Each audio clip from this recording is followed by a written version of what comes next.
Now, let me first talk briefly lang no sa challenging future na us Filipinos, majority of us Filipinos may be facing, of course, in the near future. And that's going to be an uncertain labor market, low savings and high debt or utang, high cost of education, and increasing cost of living. Okay, let's go for the first one. Now, kung makikita nyo sa slide na ito, may mga machines, automated na siya. Because of automation with the help of artificial intelligence or AI, no? The manufacturing industry actually is moving overseas now to cut costs. Okay, so with automation, it's replacing more and more workers. What does this mean? This means na hindi natin alam, we cannot really tell what's going to happen sa mga trabaho natin, correct? Or even if we still get to keep our jobs. Because again, as years pass by, and with the advent of technology, yung labor market natin, they would prefer to have automation over manual work. So sigurado ka ba that you get to keep your job right now? We can't tell that. No one can tell us that. What's gonna be the answer? And if you get that assurance of keeping it, until when? Hanggang kailan mo makikeep yung job nyo ngayon? Think of that, okay? Second challenging future, low savings and high debt. Now, ito ay may major impact on our retirement. So, maraming Filipino or many people really around 65 years of age and up, they try to work even at that age for them to survive. And it's a sad reality, especially here sa bansa natin, dito sa Pinas. This is really evident also, especially in the BPO industry. Because sa call center na industry, regardless naman kasi of your age, so long as marunong kang mag-English, you can still work. And just to share, no, when I was a former supervisor in a BPO setting, I know a lot of people. I know people who are already too old na.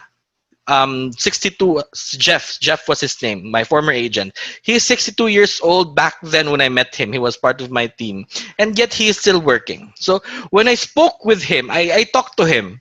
He said na the reason why he's still working is because, sorry for that, kasi he needs to have an income. Okay? Wala siyang ibang source of income. He is relying for his job. Okay? He needs that money to help him and his family. It's a sad reality for me kasi by that age naman siguro, all of us would never want to still be working at around that age. Okay? I'm not saying it's bad, okay? But it could have been something better when we reach that age. Would it not really be a better feeling that when we grow old, makakapag-relax lang tayo and enjoy the rest of our lives, spending quality time with our family and loved ones, rather than at the age of 60, 62, or 65, we are still working so hard, nagkakanda kuba-kuba tayo just to really survive. And we don't want to have that culture, okay? Here, we want you to make sure that when you grow old, you enjoy your life, you spend the rest of your beautiful life enjoying and relaxing with your family and loved ones. Okay, third challenging future, that is gonna be high cost of education. Alam naman natin siguro lahat na when it comes to education, it's never that cheap. Okay, yes, my public, but again, there's still a may cost pa rin siya na kaakibat. And we all know that education is the most powerful weapon that we can use to change the world. I will always say this in my sessions. My mama, my father, my mama, all of us, we're not rich, okay? Never been rich. Ang palaging sinasabi ni na mama is, we have to finish college, we have to finish education because that's the only thing na maipapamana nila sa amin. Okay, that is the only thing na they can give to us, their sons and daughters. And I'm lucky enough, to be honest, to have parents and relatives who work so hard. Lima kasi kami magkakapatid na nakapagtapos. Thank God. They work so hard, especially my mama. Even how tired she was, after her work as a teacher, she goes home. So, nagtitimpla siya ng juice to make an ice candy. Alam niyo naman ice candy, di ba? Okay. So, also during weekend, me and my brothers and sisters, we help mama with her making yema, polvoron, and a lot more for added income. It was never an easy journey for me and my family. But because we need to finish college, we need to survive daily, those things needs to be done. Okay? Some of you might have the same stories as I did. Some of you might have a different story, but it all boils down to one thing. When it comes to education, that is something that we need to prepare. We need to plan it out. Okay? Because we don't want naman siguro na yung mga anak ng mga anak natin is not gonna be able to finish education or complete their college education. Iba talaga pag may na-complete ka. Okay? But if you haven't completed your education, it's never too late just yet. It's really all about planning. And the fourth challenging future, okay? The fourth challenging future is increasing cost of living. Now, let me ask all of you. I intentionally placed that 1,000 peso bill there. Okay? Hanggang saan aabot ang 1,000 mo nowadays? Would it be enough? Can I hear some answers there sa chat box? 1,000 pesos, would that be enough for us to survive month on month?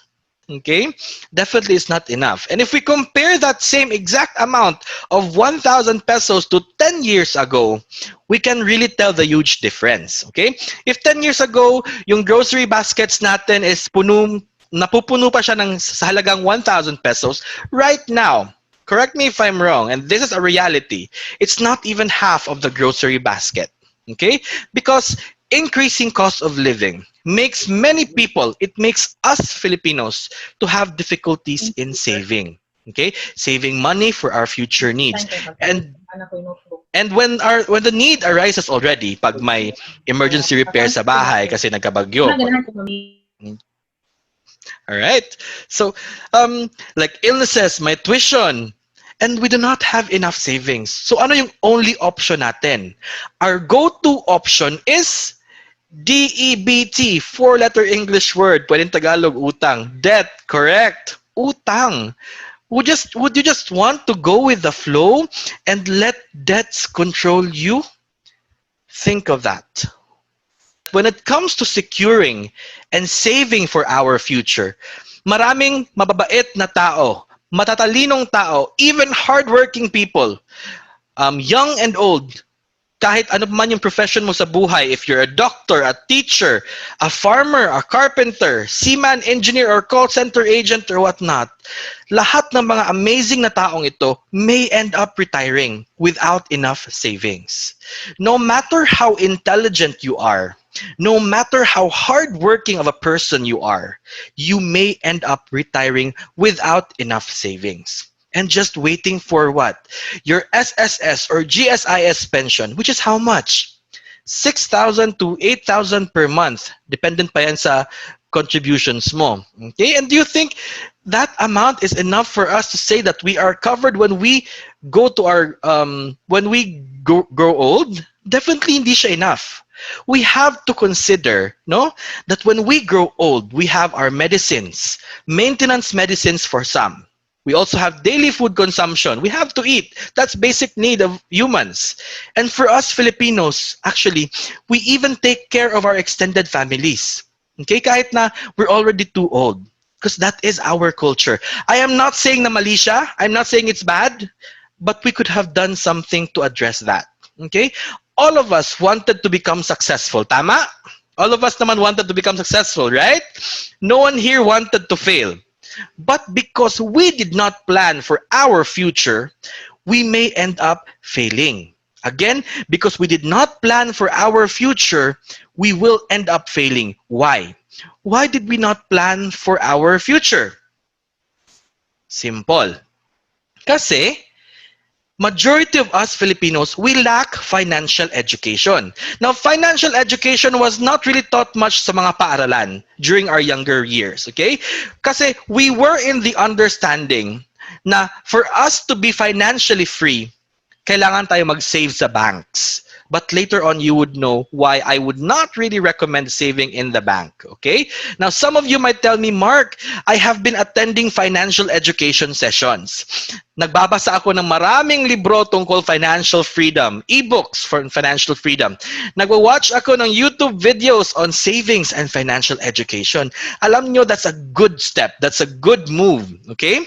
But are we putting these learnings into actions? Kaya nga sabi ko kanina, not just that we learn today, but we apply our learnings. We put these learnings into actions. Again, lack of financial education pa rin yan.